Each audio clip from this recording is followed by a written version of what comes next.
महाराष्ट्राचा एप्स्टीन, ढोंगी बाबा, अशोक खरात याच्या प्रकरणात जादूटोना विरोधी, अंधश्रद्धा विरोधी कायद्याचा अंमल केला पाहिजे. त्याचे गुन्हे तशा स्वरूपाचे लागू केले पाहिजेत अशी आपली मागणी आहेच. पण दुर्दैवाने महाराष्ट्रात 2013ला अंधश्रद्धा विरोधी कायदा आपण अंमलात आणला. मात्र धक्कादायक गोष्ट अशी की या कायद्याचे जे नियम बनवायचे असतात ते 2013 पासून आत्तापर्यंत बनवण्यातच आलेले नाहीत.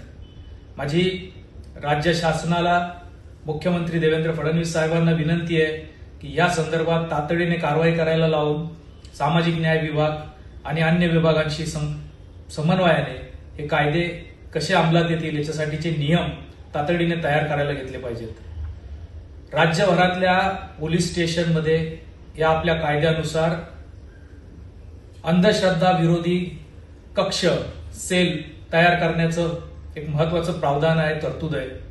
अनेक पोलीस स्टेशनमध्ये तशा सेल्सची स्थापना झाली आहे. पण कुठल्या नियमांनुसार त्याच्यावर काय अंमलबजावणी करायची, कसं काम करायचं हे पोलिसांना माहीतच नाहीये. त्यामुळे त्या संदर्भातले कायदे ज्यावेळेस आपण तयार करतो त्याचे नियम तयार करायला लागतात, ज्याची अंमलबजावणी करावी लागते. ते नियम तातडीने मला असं वाटतं की करायला पाहिजे. महाराष्ट्राने याच्यात आता 2013 पासून आज 2026 पर्यंत आपण आलो.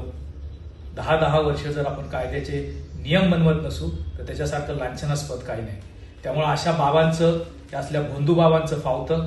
कुठल्याही नियमानुसार त्यांच्यावर कारवाई होत नाही आणि वेगवेगळे नियम त्याच्यावर आता बलात्काराचे असतील, जमीन बळकावल्याचे असतील, वेगवेगळे नियम लागू केले जातील त्याचे कायदे. पण अंधश्रद्धा हा जो महत्वाचा भाग आहे या सगळ्या गोष्टींच्या मुळाशी, त्याच्यासाठी जर काम करायचं असेल तर हे नियम तातडीने तयार करायला पाहिजे.